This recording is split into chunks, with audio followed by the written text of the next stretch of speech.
Okay, guys, I want to share this journey with everyone because God has really blessed me and my family, and I want to share it with everyone. I want to um, tell my story that I have had 4 miscarriages. It was extremely painful and really hard. I did not want it to accept God in my life after the miscarriages. My body took a total rundown of bad health. So I'm originally seeing a psychiatrist and a psychologist. I am taking antidepressants and also anxiety medication. Things have gotten super bad ever since then. My weight is not great. As of now, I am waiting for my results to get back to see if I have any kidney failures, heart failures, or any other issues in my body because of my low weight. And it's really mind disturbing, but it has been a roller coaster for me, up and down. Also, what I learned is that you can also so my husband is in the military. We are stationed in Fort Lee, Virginia right now, and the chaplain gave us this book that he recommended. It's by Peggy, Joyce, Ruth. It's called Psalm 91. So it's this book right here. It gives you a lot of hope and a lot of faith in God, and I recommend you guys getting this book and also reading the Psalm 91. It is a very powerful psalm that um, God has created for all of us. So this is Psalm 91. It says, "Who dwells in the shelter of the Most High will abide in the shadow of the Almighty. I will say to the Lord, my refuge and my fortress, my God in whom I trust. For it is he who delivers you from the snares of the trapper and from the deadly pestilence. He will cover you with his pinions, and under his wings you may seek refuge. His faithfulness is a shield and bulwark. You will not be afraid of the terror by night, or of the arrow that flies by day, of the pestilence that stalks in darkness, or of the destruction that lays waste at noon. 8,000 may fall at your side, and 10,000 at your right hand, but it shall not approach you. You would only look on with your eyes, and see the repentance of wicked, for you have made the Lord my refuge, even the Most High, your dwelling place. No evil will befall you, nor will any plague come near your tent, for he will give his angels charge concerning you, to guard you in all your ways. They will bear you up in their hands, that you do not strike your foot against a stone. You will tread upon the lion and the cobra, the young lion and the serpent will trample down. Because he has loved me, therefore I will deliver him. I will send him securely on high, because he has known my name. He will call upon me, and I will answer him. I will be with him in trouble. I will rescue him and honor him. With a long life, I will satisfy him and let him see my salvation." So each day I will do a video reading one of these chapters, so that way you can follow along with me in my journey of recovery and just letting God take over my life, because he wants the best for me. So, where is my dwelling place? Chapter 1. He who dwells in the shelter of the Most High will abide in the shadow of the Almighty. So, have you ever been inside a cabin with a big roaring fire in the fireplace, enjoying a wonderful feeling of safety and security as you watched an enormous electrical storm raging outside. What a warm, wonderful sensation knowing you were being sheltered and protected from the storm. That is what Psalm 91 is all about.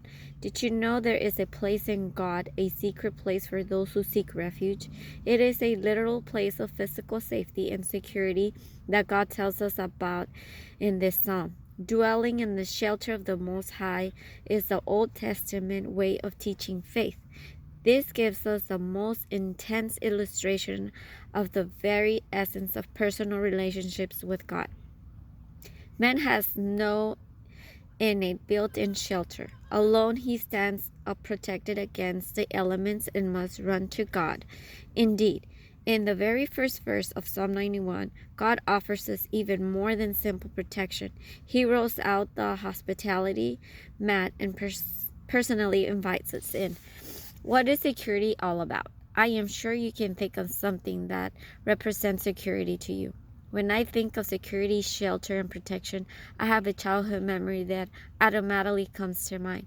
My parents used to take me and my younger brother and sister out on a lake near Brentwood, Texas. Dad knew a secluded place where we fished for perch. That was the second greatest highlight of the outing. I loved seeing the cork begin to bob and then suddenly go completely out of sight. There were only a few things that could thrill me more than jerking back on the old cane pole and landing a huge perch right in the boat. I think I was grown before I realized Dad had an ulterior motive in taking us for an afternoon of perch fishing. Those perch were his bait for that trot line he had stretched out across of the secret coves at the lake. Dad would drive the boat over to where his trot line was located. Then he would cut off the motor and inch the boat across the cove as he ran the trot line. That's what he called it when he would hold onto his trot line with his hands and pull the boat alongside all the baited hooks to see if any had caught a large catfish. I said that catching the perch was the second greatest highlight of the outing. By far the greatest thrill came when Dad got to a place where the trot line rope would begin to jerk, almost out of his hands. Then we three siblings would watch, wide-eyed, as Dad wrestled with the line until finally in victory he flipped that huge catfish over the side of the boat, right on the floor at our feet. Money couldn't buy that kind of excitement. The circus and carnivals all rolled into one couldn't compete with that kind of a thrill. One of these outings proved more eventful than most, turning out to be an experience I will never forget.